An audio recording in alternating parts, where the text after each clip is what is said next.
Minasan konnichiwa. Bonjour à tous et bienvenue dans Japan Inside. Aujourd'hui, je vais vous parler d'un fruit emblématique dans les mangas, le suika. Et oui, la pastèque. Suika, donc la pastèque, s'écrit généralement en alphabet katakana comme ceci, mais peut également s'écrire en kanji comme cela. Le premier kanji sui veut dire l'ouest et le second ka veut dire melon. Le suika est donc un melon de l'ouest, un melon exotique provenant de l'Occident. En effet, la pastèque a été importée au Japon vers la fin du XVIe siècle.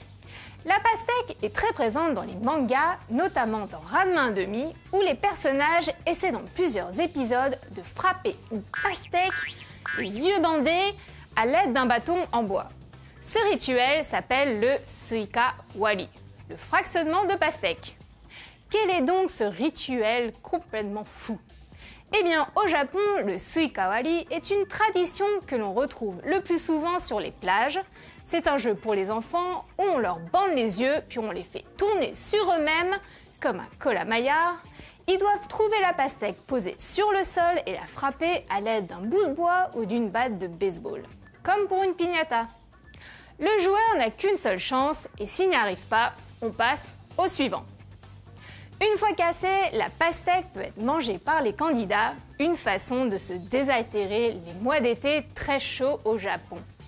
Maintenant, à vous de jouer et repérer les mangas qui font des suika wari. Prenez une pastèque, un bandon pour les yeux et cassez des pastèques chez vous.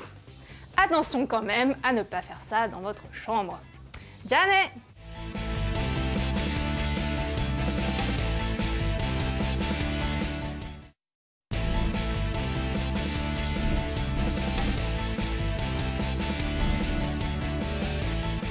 Minasan konnichiwa. Bonjour à tous et bienvenue dans Japan Inside. Aujourd'hui, je vais vous parler d'un fruit emblématique dans les mangas, le suika.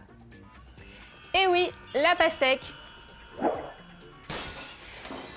Suika, donc la pastèque, s'écrit généralement en alphabet katakana comme ceci, mais peut également s'écrire en kanji comme cela. Le premier kanji sui veut dire l'ouest et le second ka veut dire melon. Le suika est donc un melon de l'ouest, un melon exotique provenant de l'Occident. En effet, la pastèque a été importée au Japon vers la fin du XVIe siècle. La pastèque est très présente dans les mangas, notamment dans Ranma 1 demi, où les personnages essaient dans plusieurs épisodes de frapper une pastèque, les yeux bandés, à l'aide d'un bâton en bois. Ce rituel s'appelle le suika wari, le fractionnement de pastèque. Quel est donc ce rituel complètement fou? Eh bien, au Japon, le suika wari est une tradition que l'on retrouve le plus souvent sur les plages. C'est un jeu pour les enfants où on leur bande les yeux puis on les fait tourner sur eux-mêmes comme un colamaillard. Ils doivent trouver la pastèque posée sur le sol et la frapper à l'aide d'un bout de bois ou d'une batte de baseball, comme pour une piñata. Le joueur n'a qu'une seule chance et s'il n'y arrive pas, on passe au suivant. Une fois cassée, la pastèque peut être mangée par les candidats, une façon de se désaltérer les mois d'été très chauds au Japon. Maintenant, à vous de jouer et repérer les mangas qui font des